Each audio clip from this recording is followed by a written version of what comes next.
இங்க ஒரு மிகப்பெரிய ரெஸ்டாரண்ட்டுக்கு நடுவுல ஒரு ஏலியனை உட்கார வச்சிருக்காங்க. அந்த ஏலியனை பார்க்கறதுக்கு ஒரு அழகான பொண்ணு வரா. அந்த பொண்ணு வந்து அந்த ஏலியனோட கண்களை தூக்கி பார்த்துட்டு ஓகேன்னு சொல்லிட்டு வச்சுட்டு அப்படியே கிளம்புறா. அவளுக்கு நிறைய சூப்பர் பவர்ஸ்லாம் இருக்கும். அவளோட பர்ஸ்ல நிறைய ஏஞ்சல்ஸ்லாம் வச்சிருப்பா. அதெல்லாம் ஓபன் பண்ணி விடுறா. அதுக்கப்புறமா அந்த டேபிள்ல உள்ள ஒரு ஃப்ரூட்டை எடுத்து சாப்பிடலான்னு சாப்பிட போவா. அதுல ஒரு ஏஞ்சல் வந்து தடுக்கும். அதையும் மீறி அந்த ஃப்ரூட்டை சாப்பிட்டுருவா. சாப்பிட்ட அடுத்த நிமிஷம் அந்த ஏலியனுக்கு உயிர் வந்துடும். இதெல்லாம் தெரியாத அந்த பொண்ணு ரெண்டாவது பழத்தை சாப்பிடலான்னு போகும்போது அந்த ஏஞ்சல் வந்து தடுத்து நிறுத்தி அந்த ஏலியனுக்கு உயிர் வந்த விஷயத்தை காட்டுது. அந்த ஏலியன் கண்கள் ரெண்டையும் அது கையில பிக்ஸ் பண்ணிட்டு முகத்துக்கு மேல வச்சுட்டு அந்த பொண்ணை தேடி வேக வேகமா வருது. உடனே அந்த பொண்ணு வச்சிருக்கால ஏஞ்சல்ஸ் அது எல்லாமே அந்த ஏலியனை தடுத்து நிறுத்ததுக்கு போராடிக்கிட்டு இருக்கு. அப்போன்னு பார்த்து ஒரு ஏஞ்சலை பிடிச்சு அந்த ஏலியன் பிடிச்சு சாப்பிட்டுருக்கு. இதை பார்த்துட்டு அவளும் ரொம்பவுமே பயந்து இதை பார்த்துட்டு அந்த பொண்ணுக்கு ரொம்பவுமே பயமாயி அந்த இடத்த விட்டு வேக வேகமா ஓட ஆரம்பிக்கா. டோர் பக்கத்துல வந்துட்டா அந்த ஏலியனும் பின்னாடியே தொடர்த்தி வந்துகிட்டே இருக்கு. டோர் பக்கத்துல போன உடனே டோரும் க்ளோஸ் ஆயிருது. என்ன பண்ணான்னு இவளுக்கு ஒண்ணுமே தெரியல. அந்த ஏலியன் இவன் பக்கத்துல வந்துகிட்டே இருக்கு. அவ்வளவுதான் நம்ம செத்தோம் அப்படின்னு நினைச்சு அந்த பொண்ணு பார்த்துக்கிட்டே இருக்கு. அப்போன்னு பார்த்து அவளுக்கு ஒரு ஐடியா தோணி அவளுக்கு தான் நிறைய சூப்பர் பவர்ஸ் இருக்குல்ல, அதனால டாப்ல ஒரு பென்சிலை வச்சு ஒரு கோடு போடுறா. கோடு போட்டு அடுத்த நிமிஷம் அந்த டோர் மாதிரி ஓப்பன். உடனே அந்த டோர் வழியா அந்த ஏஞ்சல்ஸும் அந்த பொண்ணு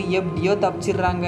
தப்பிச்ச அடுத்த நிமிஷம் அந்த ஏலியனை உள்ளே வச்சு க்ளோஸ் பண்ணிடுறாங்க. இந்த கதையை பத்தி நீங்க என்ன நினைக்கிறீங்கன்னு மறக்காம உங்க கருத்துக்களை கமெண்ட் பாக்ஸ்ல கமெண்ட் பண்ணிட்டு போங்க. இதே மாதிரி அடுத்த நல்ல கதையோட சந்திக்கிறேன். Bye guys.